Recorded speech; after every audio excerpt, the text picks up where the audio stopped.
Plastic recycle line. This product line is mainly used for the recycle of waste high-form polyethylene and polystyrene products, also suitable for the filming mid-heaven container.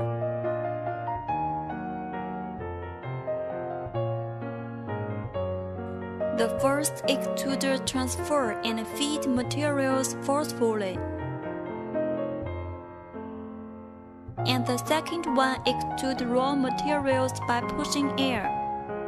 The machine line equips with a wide-mouth crushing machine, water tank, chip cutter, automatic hydraulic screen changer without stopping.